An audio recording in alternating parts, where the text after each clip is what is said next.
do is hit that. Hit this? The other one. Okay. Left mouse. Sorry. All right. Well, first let me introduce myself.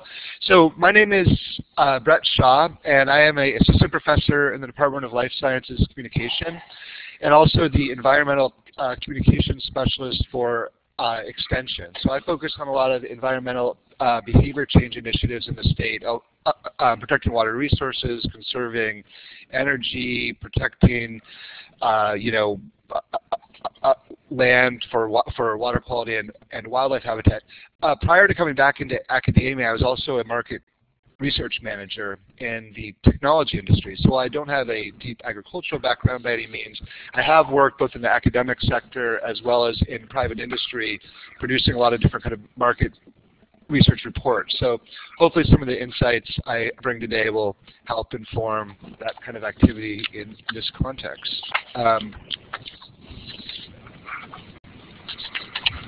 So the first thing I want to say, and this is kind of obvious, but mostly what I do is health campaigns and environmental campaigns.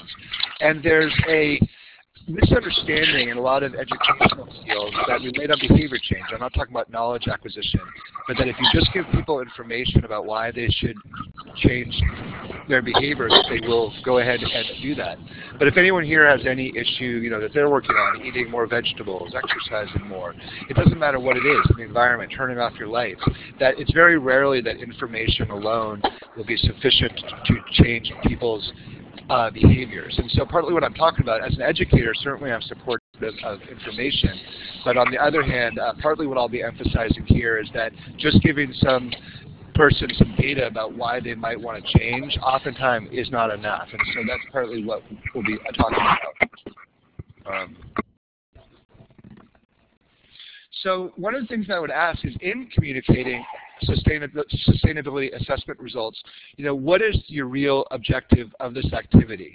I suspect that most people in this room, if it was just, I want them to know more, I want them to change their attitudes. I think for a lot of people, we were talking about this before class with Jed and Don, I suspect that we want people to change their purchasing behaviors, whether it's at a consumer level or at a customer level. So one of the things I want to emphasize is I think there's a real parallel here in what you're doing than to other behavior change contexts, is that of course we do want to affect attitudes, we do want to change knowledge, awareness, etc.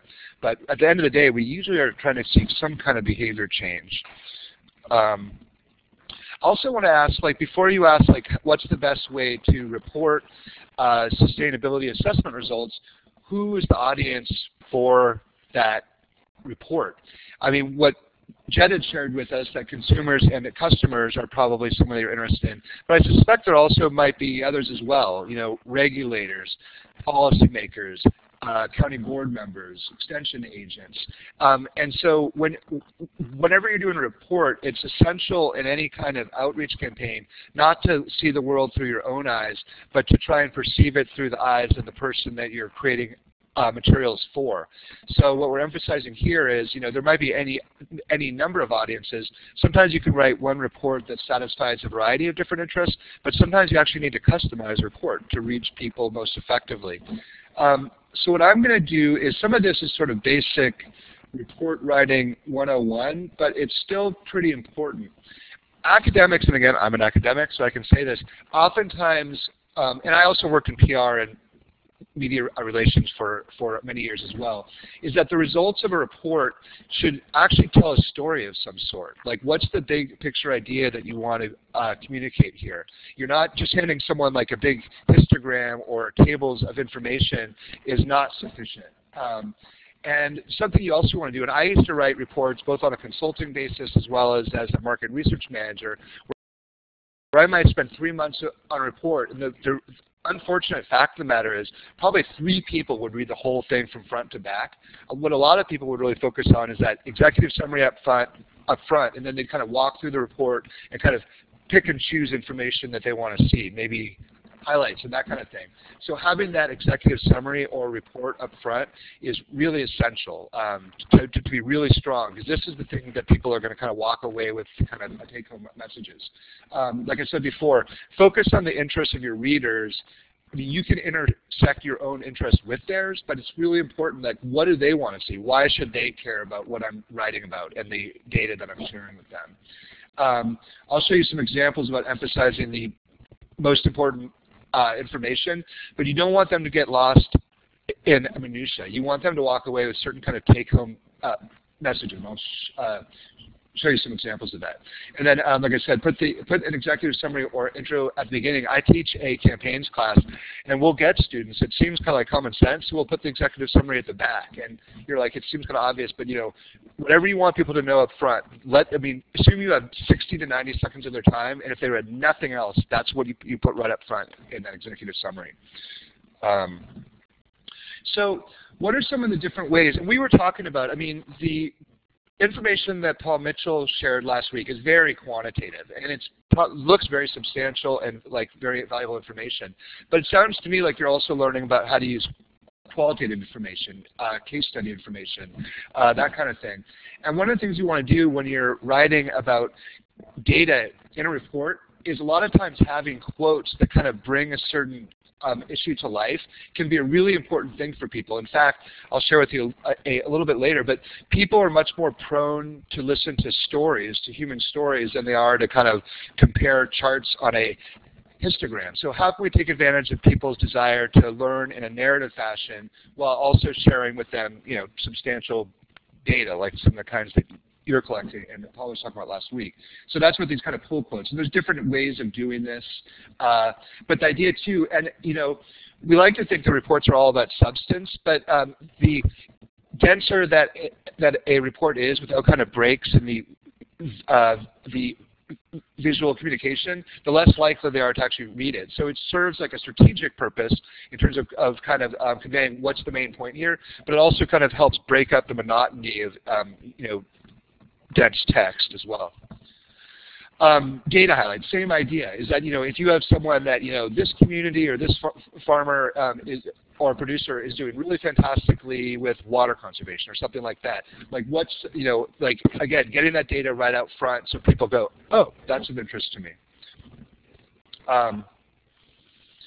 Another way to do executive summaries, and I actually produce a lot of reports for the Department of Natural Resources, is that we have all the data throughout the report, but you can use a box on the side that kind of like hits key points that you want people to know about the information. So all I'm showing you is basically different ways of doing the same thing, which is kind of getting those key points out to the readers of whatever it is you're reporting.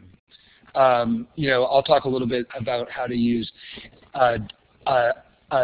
data graphics in a second, but this gives you another idea of how that might be done. Something else I tell my students too, and we do this with surveys also, is that it's plagiarism if you copy somebody else's text, but if you copy somebody else's design or even their survey structure, something like that, that's completely fine. Like, why reinvent the wheel and start from scratch? So when you're thinking about writing a successful report, it makes a lot of sense to go look at other good, high-quality, well-designed reports. Some of the ones I tell my students to go do are the Pew Internet and American Life Project, Kaiser Foundation, but it could be any of the RAND Corporation. But there's a lot of great annual reports from companies. There's all kinds of go. But again, the point here is it's totally fine to get inspired by and integrate the best of different design elements into any given report. You always want to talk about your survey methodology and sample, and in particular, you want to make sure that you let people know when the data was collected. It's a very different story to say that I collected this last month and I collected it in late 2009. So it's really important to let people know when. And then I don't think, oftentimes you really want to let people know how many people were asked to participate and then what the response rate or what the participation rate was in the research. So what should graphs do and not? So sometimes people treat graphs or charts just as their kind of eye candy. So you look at USA Today and like it's just something to kind of break up the text. But they really are about connecting with the audience. And Don Stanley will be talking about this a little more in few minutes. But you want people to focus on that relevant information, and you really need to take into account the knowledge and understanding of your readers. I mean, a policymaker or an extension agent is going to be a really different audience than an agricultural producer or a consumer. So who are you communicating with again? And your chart should also serve a clear purpose. And by that, what I mean is, did I miss it? If you can't write a simple, like 5-6 word title about what the chart is for, you probably don't know why it's there. So if you can't state it simply, you might want to consider not doing it. Again, what's the headline? What's the story here? Something else, too, that it's easy to sometimes, you want to avoid distorting what the data has to say. What that happens most commonly with visualizing data is, let's say you have a chart, and on the y-axis, it's a 1 to 5 scale, but you're trying to show a distinctive difference between two means. So you show just the scale from 2.5 to 4, and it looks like this gigantic difference between means. Is you don't want to give people an undue sense of differences, if those differences really aren't that substantial. And it also, whenever you use graphics in a report, it should be pretty closely related to whatever is being featured inside of the text. So, because oftentimes people will go and look at that information, that chart or that pull quote or that visual, and then they'll go into the text to kind of get more information. So you want to be thinking about that those things are paired up pretty well. Graphing to illustrate relative amounts. What I mean by that is, like, let's say we're like, I want to compare men and women producers on whatever domain. It doesn't matter. But if they're the same, how valuable is a bar chart showing two equal means? It doesn't really show a lot. A lot of times when you use data graphics, it's more interesting to show when there's differences between things, because in a text you can say there were no differences between men and women, or like whatever it is you're comparing. And again, that you want to make sure that what your readers are walking away with after they look at the chart. So these are all kind of obvious, but I wanted to make some examples. A pie chart is a very common type of graph. It's basically used to convey a whole, and the different slices of the pizza demonstrate different things. I mean, some of what we can do with this sustainability data is 43% of farmers are poor in this area, 32% are medium, and the rest are good. It's like it's a way to convey the whole. And one of the things that you don't want to do is, it's better if you don't have a lot of slices like that. It's better if you have 3, 4, 5 slices. Sometimes you'll see pie charts when there's like 20 slices and you can't even tell what each of them are. So again, these really are serving a educational, informational, but sometimes even a persuasive purpose. So use that wisely when you're conveying this kind of information. An exploded pie display, it's the same thing. Like if you wanted to pull out that people in the central part of the state versus the northern and southern feel a certain way. So that's why you pull it out, but you don't want to do it like have the whole pie exploded. It doesn't really make sense. So it's basically to draw attention to important aspects of the display.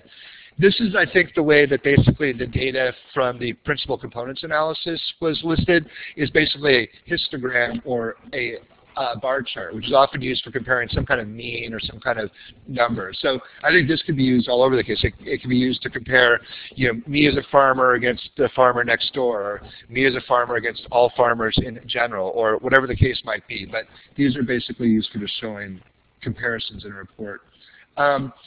The reason I'm showing the horizontal and vertical bar chart difference, and I want to make another point about these as well, is sometimes you'll see people put out charts, and I can't tell you how many conferences I'm sure that you guys have been to as well, but you go there and there's like 18 bars, and like they have this little text at the bottom, and then they start explaining, and they're all passionate about their data information, and nobody can understand what they're talking about at all. So one time you might want to use horizontal bar charts if you don't have enough room to actually write the label for the variable, but all other things being equal, people prefer the vertical to the horizontal. And one other thing I wanted to add too, and I noticed this in looking at last week's presentation, is a lot of times social scientists think that because you ask survey questions in a certain order, that you need to list them on a bar chart or a histogram in that particular order. But more often than not, that order can be fairly arbitrary. It really doesn't make sense at all. So a lot of times what you might want to think about from a reader standpoint, again, is maybe listing from the highest to the lowest, or the lowest to the highest. There might be times where it makes sense to have things all over the map because they're conceptually clustered in kind of way. But again, I'd say that research shows that just having a bunch of charts, like, bars of different sizes can really confuse readers. Something else I was thinking about, using visualization of data, whether it's at the county level, or regional level, or township level, is, you could use the data to say, how well are people doing on these different sustainability indicators.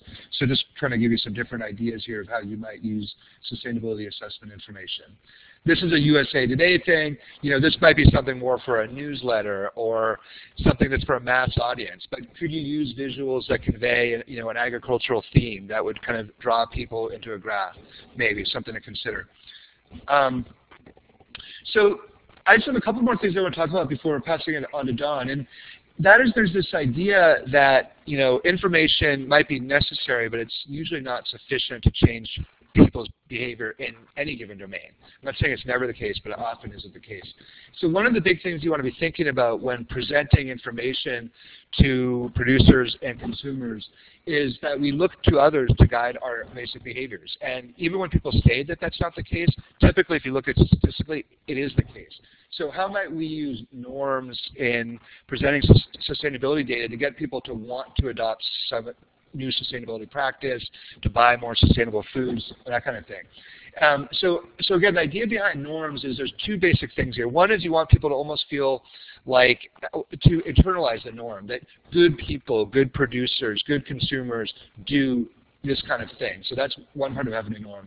And then the other part of norms is that particularly when we don't know what to do, we tend to look to others as far as how we ourselves should behave. So when we have norms around us, that serves as a model for us. So I'll give you what I was thinking might be some relevant examples. So, when we think about social norms, what does that mean? I'm comparing myself to somebody, but who is that somebody? So I think in presenting sustainability data, some of the things I was thinking about, and again, I don't come from this background, but so I'd be interested to hear, your thoughts afterwards and questions afterwards. But do I want to compare myself to all farmers that are growing the same crop, producers that I live, nearby to, that have similar business characteristics, similar acreages, farmers that I socially network with, maybe that I went to college with, that I'm part of a professional organization with. So when you're thinking about norms, you have to ask, like, comparing to whom or to what. And some of the visual applications we might do to make, a bar chart's kind of an obvious example when comparing what I'm doing against what whoever else is doing. But could you make things that are more visual? There's an interesting body of research where they track people's energy consumption. And then what they get in their bill is either a happy face, like a medium face, or a sad face. And that conveys that you're either doing better than the average neighbor, the same as, or worse than. Might you say, like, this is how you're doing versus, given a whole bunch of data. And I don't know, these are all empirical research questions. Maybe something to think about. Another common visual is a thermometer idea, that red is bad and green is good, or something like that, or, blue is good. Could you put it somewhere like, and you can test whether, and this in communication science, this would be an example of applied context of something we might do, is how do we create visuals that are most likely to be remembered and result in behavior change? Narrative learning, that's what I wanted to emphasize too, that, what I looked at over the weekend was, very heavy data. But one of the things that we know, and of course we want to get that data out, that's the point of collecting it, and it is really useful and valuable information. But again, that a lot of people, when they go down to the local cafe or they're talking with their friends, it's very rare. They're like, did you see that data? And they're getting in, like, they'll tell us a story like, hey, I saw someone down the block that was testing out this, a new practice. So how can you integrate sort of narrative stories to kind of complement the data that you're collecting? And they're not either or, they're usually both and. How can you get these to work together to create a more persuasive case? And again, the idea here behind storytelling, and stories isn't just like, what is Joe down the road doing, but it's also, again, telling a larger story about the data and what it means, rather than just providing someone with a big old spreadsheet. Because people in general just appear to be hardwired and feel really comfortable exchanging information in that kind of fashion. And something else I was just thinking about in reading this, and I was just talking to Jen a little bit about this, but one of my former jobs was creating tailored information systems for cancer patients. But I was thinking in collecting all this very granular data that you're collecting for these sustainability assessments is rather than creating like a general report for everyone, if you had a database system, it wouldn't be that hard to just kind of like produce information that specifically targeted people based on where they specifically at. That they're doing well in certain areas, poor in certain areas, certain kind of social norms are more powerful to them, maybe they have certain attitudinal characteristics. But when you have these rich databases of information, you can, I mean, there's plenty of systems out there right now that could create a truly tailored educational and persuasion experience that research would show is more likely to be effective. Oh, excuse me. So one last slide, then we'll move over to Don. So again, the idea of tailored information, and I'm actually doing this right now where we're sending out either tailored information or general information to lakeshore property owners that who are trying to get to add more native plants to get a more vegetated buffer, and we're testing, is it more effective to have like a tailored information campaign than it is to have a general one. And so, you know, and also when you think about tailored information, all kinds of questions come into play. Like if you're trying to target someone, you know, do you want to do something that's the easiest to address so it makes people feel good, get them started, get them successful? Areas of greatest need. So this, you know, you're really horrible here, so this is where we want to start. You know, or by their communities or geographical areas. So when you're thinking about tailored information, there's a lot of different ways you might think about that or approach that. So I just kind of tried to provide a big kind of overview of, you know, some of what I've seen as a market research manager and as a environmental communication specialist, and kind of hopefully make that somewhat useful to your context. And Don Stanley, my colleague, friend from Life Sciences Communication, is now going to talk about how to use social media to disseminate some of those results.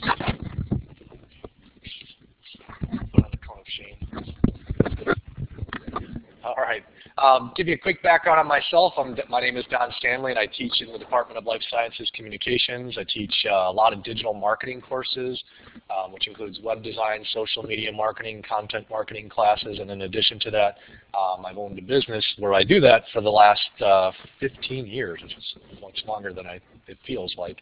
But one of the things that I want to do today is to talk about how, when we talk about some of the context of how we share, looking at how people get information today and getting a sense of what could we potentially do with this crazy thing that we hear about called social media. So when we look at social in 2013, one of the things to think about is how these tools have integrated into day-to-day lives in lots of different audiences and lots of different groups. Has anybody in here ever heard of Facebook?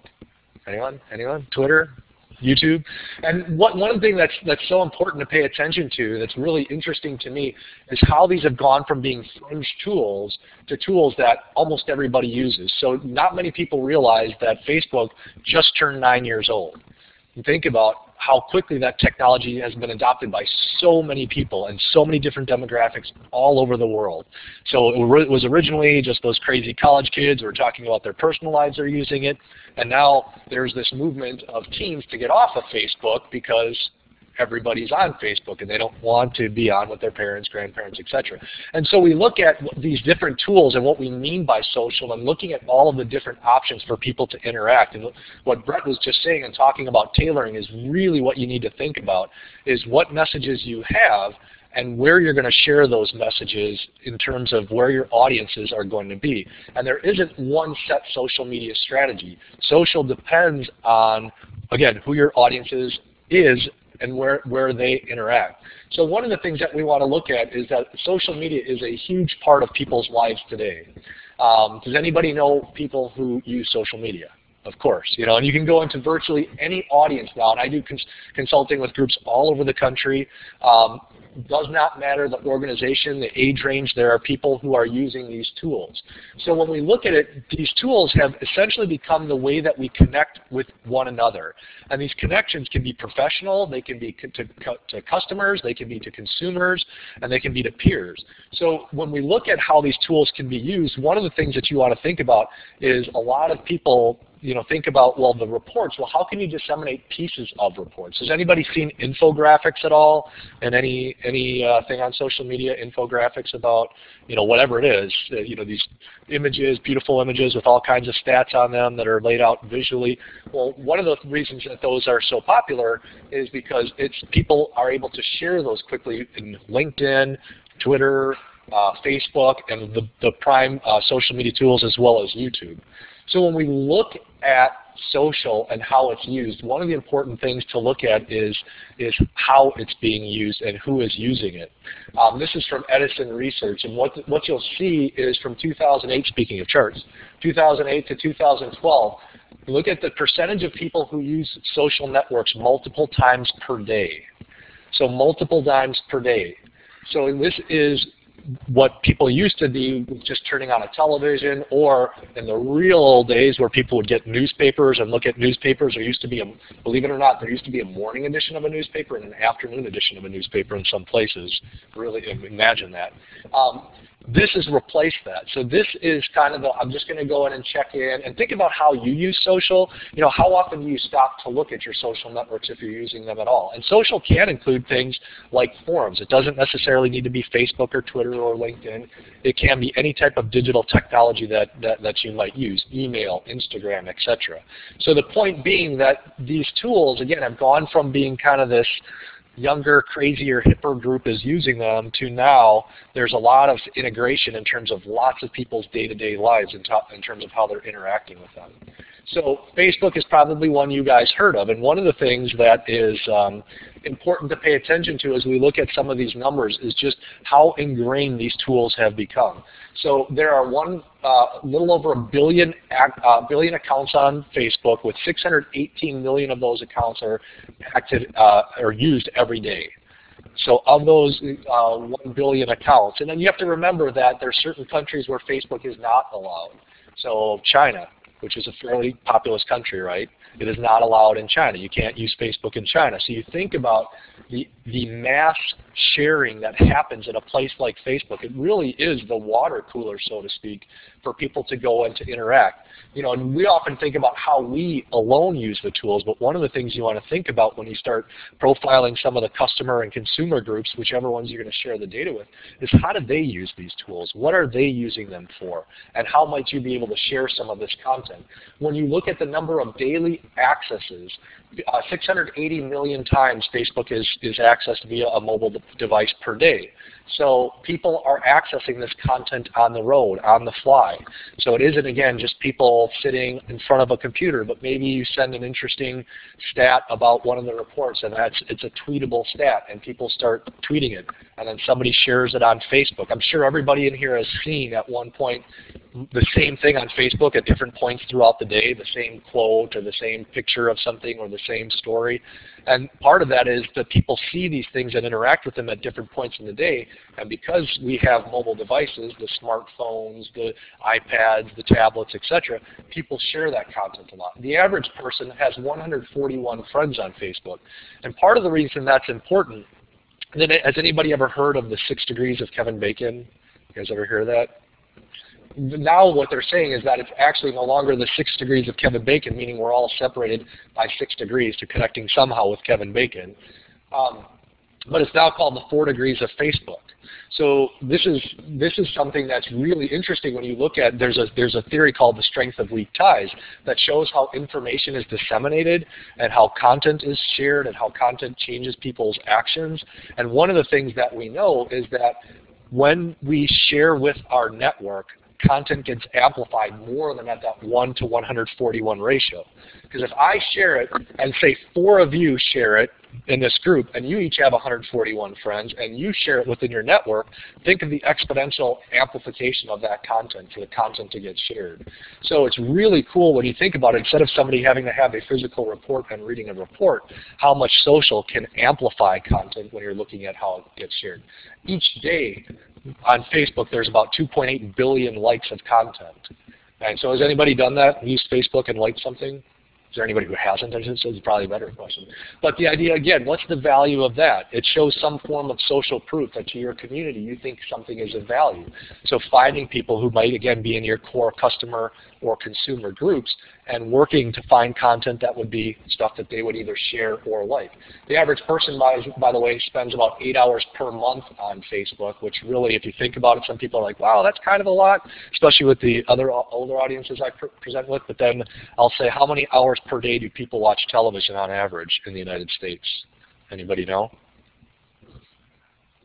It ranges between like 5 to 8 hours per day. So this really isn't that different. The interesting stat though about Facebook, and I'm not a huge Facebook user myself, a lot of my clients are, is that of people who use Facebook, over 60% say it is the very first thing they check in the morning before they get out of bed, and the very last thing they check before they go to sleep. So it is their check-in place. It's like going and hanging out at the coffee shop, however you want to phrase it. This is something that's ingrained to people's information-seeking habits. Does anybody fit into that category, by the way, where they check first thing in the morning? Or kind of, yeah, probably. You guys don't have to be afraid to admit it. I'm a social media guy. There you go, email. Next thing you look at is, and we're just going to look at kind of the big ones, is Twitter. And Twitter is one that is phenomenal for sharing information. It is a huge news source for a lot of people. And if you think about it, if you look at how do you learn about Osama bin Laden being killed? How do you learn about Bret leaving the university? How do you look at different data that's shared? The quickest and easiest way to share content is through Twitter. So Twitter has 140 million users, which some people will say, well, that's not nearly as much as Facebook. And I'll be like, 140 million, think of that. That's a lot of people, right? A lot of accounts. There's 340 million tweets per day. So this is a place that, again, a lot of people, I think of it as a giant networking place where there's tons of people getting together, talking about all different types of things, and you can jump in on conversations. I use this a lot with my clients for research to find out what are the types of data points or what are the types of content that people are interested in. What is it that's going to move them? And one of the cool things is you can geolocate tweets.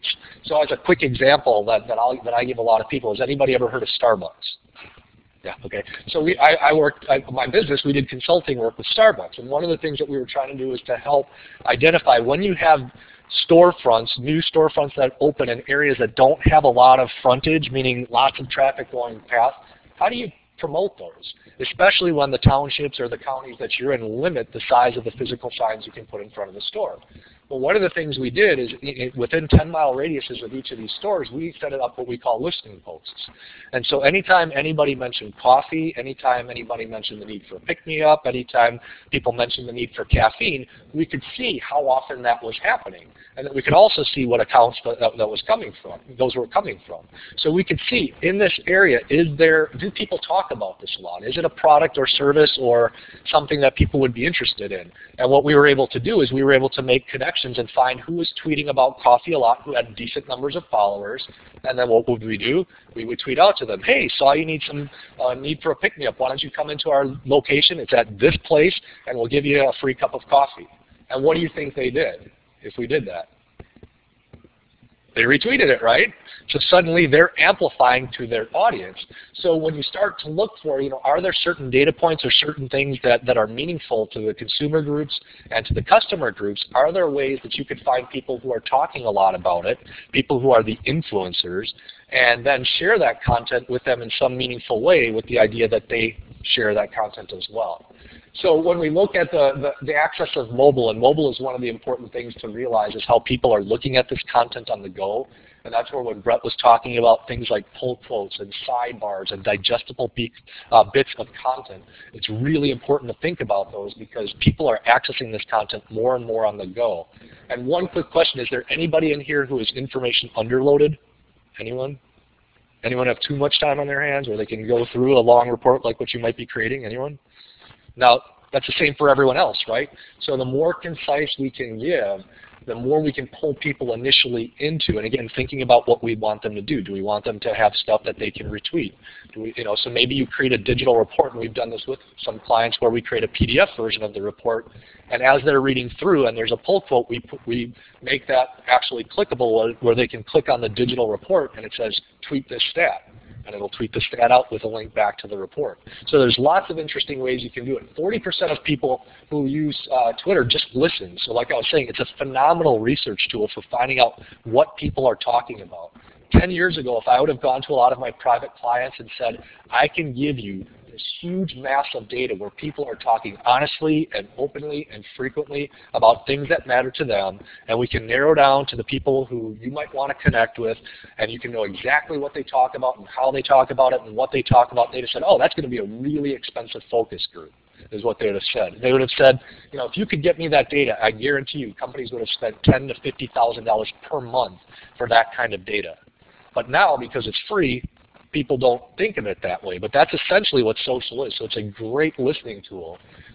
When it comes to businesses, 34% of businesses say they get leads through Twitter, meaning they make connections. So when you're looking for connections, connections doesn't mean just selling a product. It's also selling an idea and getting people to think about things in different ways. And then 44% of people who use Twitter will recommend by doing things like retweeting and sharing stuff and saying, oh, found this interesting report from these students at University of Wisconsin, check it out. And so that gives a proof of concept, because if you're sharing it with my audience will probably look at you and say, I don't know who you are, why would I care about it? But my audience has a relationship with me, so if I share it with my audience, I'll say, oh, this must be good, because we know Don has this connection with us, and they're more likely to go check it out. And it's also considered the #1 news source today. When we look at another option, and this is where, when it looks at some of the professional communities that you might connect with, LinkedIn is highly, highly undervalued. 175 million users, 2 new accounts per second are added. It is not for resumes. If you use it for resumes, take my social media marketing class. I'll show you it's much more powerful than that. You can use it much more. Again, high number of mobile users, but one of the things that's really great about LinkedIn is the groups. Does anybody belong to any LinkedIn groups? Okay, and what's the benefit of LinkedIn groups is that you can find people who are interested in a topic, who share and communicate. Doesn't matter where they're geographically located, doesn't matter necessarily where they live or what their education is. It's based on your interests. And so this is a phenomenal way for you guys to look for and research who are some customer and consumer groups when you're getting ready to share your data that you could make connections with, and go in there, build a relationship, and share your content with them. It's a phenomenal way to make headway. The other thing to note about LinkedIn is when you look at how you share content, the language you use, the detail you use, LinkedIn is by far the most educated audience. So when we're creating content, and let's say we have the same piece of content that we think a lot of people can benefit from, we're going to write things differently for Twitter than we will for Facebook, than we will for LinkedIn. And again, that's based on the audience. I can get much more detailed and much more data geeky driven in LinkedIn than I can on Facebook or Twitter, because that's just not usually what the audience there is looking for. And then last but not least, our friend YouTube that we're using here. I love YouTube. One of my favorite things is I don't own a television, and so people will say, how can you teach social media and not own a television? I'm like, you ever see YouTube? So YouTube, 72 hours of video are uploaded per minute every day to YouTube. There's 4 billion videos viewed per day on YouTube. If you look at the number of unique visitors, 800 million unique visitors to YouTube per month. 4 billion hours total of video are watched per month, and it's the #2 search engine. So a lot of times when people are looking for content, they go first to the site of All Truth, Light, and Knowledge, Google, and type it in. Or if they don't find it there, they'll go to YouTube. So presenting data and facts and short little interview pieces that supplement written reports on YouTube is phenomenally valuable. It's incredibly valuable, and it's only growing. This number is probably dated. This is from 2 months ago, but 200 million mobile views per day on YouTube. So does anybody access YouTube via a phone or a iPad? Of course, right? So again, you think about that's a meeting place where you can go and you can share some of this content. The idea being that you pull people into the larger report with little bits and snippets that are shareable. I like to call it a snackable strategy. You give them just a little taste. I don't know if you guys have ever been to Costco. Has anybody ever gone to Costco before? Yep, I love Costco. It's where I feed my kids. We'll just do 3 laps around the store, and the snack, they give you these little snacks and tidbits, and the whole reason is they give you good quality stuff with the idea that they're going to entice you to look further and purchase more. Same thing with the content when you can share on these different channels is giving little bits, but say, go read the full report here. Go learn more at our blog here. Connect with us on our Facebook page here. They're all phenomenal strategies for building those connections. The one thing I will point out that's related to this is that social media is not a magic silver bullet. It is part of a strategy. So whenever I'm using this is what I use with everything I teach, as well as all of my private clients. What you ultimately want to do is use all of these channels, whichever channels you choose, wherever the audiences are, to pull them back to a hub where they can get the full shebang. They can get the full report, all of the detail that you want. So you're using those pieces of content to pull people in. You don't want them just to watch one quick short video on YouTube, ultimately, probably. You want them to get that, maybe watch a second one, and then say, oh, I want to learn more about this, and pull them into your website where you can have your blog and show that you're active, show that you're updating content, that the research data, like Bret was saying earlier, isn't from 2009, it's from 2013 and continuing to build on. One of the reasons that most organizations fail when they start to use social is what? There's three main reasons. Can anybody think of 3 reasons why people fail when they try to share content via social? You got an idea? It's too personal? Meaning that the social media forums are too personal, or the content is too personal, or you use it for personal use, right? You're not there to be marketed to. Exactly right. So why do we think that most people and most organizations are going to jump at our data and be so excited to see it? Well, the reason most people don't do well with social media when they're trying to share content is 3 things. I don't know if you guys saw the movie Up, but I'm part Labrador Retriever, so I suffer from squirrel syndrome. I'm like this dog. It's like Pinterest, no Instagram, no this, no that. And the problem is that a lot of people don't stick with particular channels and work at building relationships over time, because it takes, as you were saying, it takes time to build those relationships before you're going to pay attention to something that might not be personal. Next thing is that the content is all self-centered, saying, well, our organization is so great, or our data is so important. And you have to give context to the people you're trying to help and help them see that why the content matters to them. Don't toot your own horn. Say, here's a way that our data can help you run your farm more efficiently. Or here's a way that we can help you reduce pesticides, or whatever it is, whatever the data is. Talk about your data and your content in a way that makes sense and is of value to your customer. And the other thing is that I get this all the time. Now, in my private work, I've worked with everything from literally companies with 0 budgets to multi-billion-dollar companies, and they all say, well, you know, this isn't going to work for me because I'm special. And the reality is every industry out there, this stuff can work. It depends on how you tailor the content and what you're trying to accomplish. So there isn't a particular, well, it won't work in sustainable ag. Well, I've worked with a lot of CSAs and farmers markets sharing stuff in different ways, and it's worked extremely well. I've worked also with business to business in ag. Does this stuff work? Absolutely. So it's not that it can't work, it's just thinking about your customer. Now, one of the biggest problems is that we live in what I call the attention economy, where, again, none of us are information underloaded. None of us have too little data coming at us. We're all data inundated. We've got lots of stuff coming at us. So what ends up happening is we think our stuff is so cool that everybody's going to pay attention to it. And the reality is this is what happens. People ignore it. We throw it out there, we talk about how cool we are, and people are just driving by. And think of how fast you drive by a billboard on the interstate. Think of how fast you drive past stuff in your news feed or on a Twitter feed or a website. It's going past really quick. So we have to think about how we gain attention.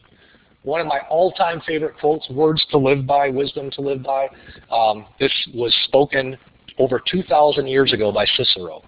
If you wish to persuade me, you must speak my words, feel my feelings, and think my thoughts. What does that mean? It's like what Bret said about tailoring. You need to talk to a person about what's going to be meaningful to them. How many people in here have run a business? Okay. Now, what's one of the most important things a business owner has to think about? Location? More important than location, although that's a big one.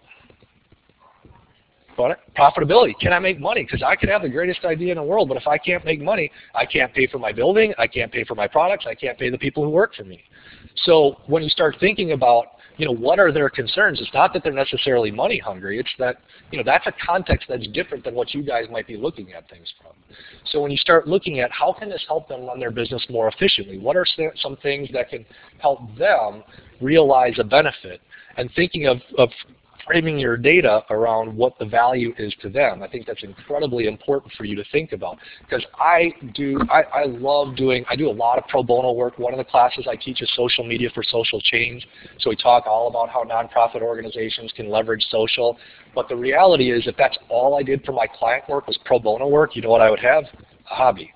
And as much as I would love to help people out, all the time, I still have to make profit because I have contractors I have to pay, I have bills I have to pay, etc. So when people frame things around that as being part of the economics, being part of something to go along with other benefits, it's something that, again, I strongly want you guys to consider. So a couple of final keys before we finish up. So how do you succeed? None of this is rocket science. The difference is, between something that works and something that doesn't isn't knowing more, it's doing. And Bret talked about that earlier. People will always say, well, how can I get healthier? And I've got friends who are doctors, and what do they say? Eat better and exercise more. It's not complicated, right? You can make it as complicated as you want, but when it comes to succeeding with sharing your messages, you really need to think like your audience. What's most meaningful to them? And frame the content around what's most meaningful to them. Again, quick tweetable things are really, really valuable, incredibly valuable. Little snippets on Facebook, putting little infographics on Facebook. For example, if you put an image on Facebook, it gets 12 times more engagement than if you have just text. Then, if you have an image and you put no more than 80 characters total, which including the spaces, your engagement rate goes up 27%. Well, why is that? Why don't people want long updates? It's because, again, we're information overloaded. We're scanning. So a visual with a clickable quote or something they can share or something they can like can be extremely valuable. Revealing the findings quickly to the reader, and then again, serving a clear purpose for them are those big keys. So that is where we finish with me. Right? Yep. There we go.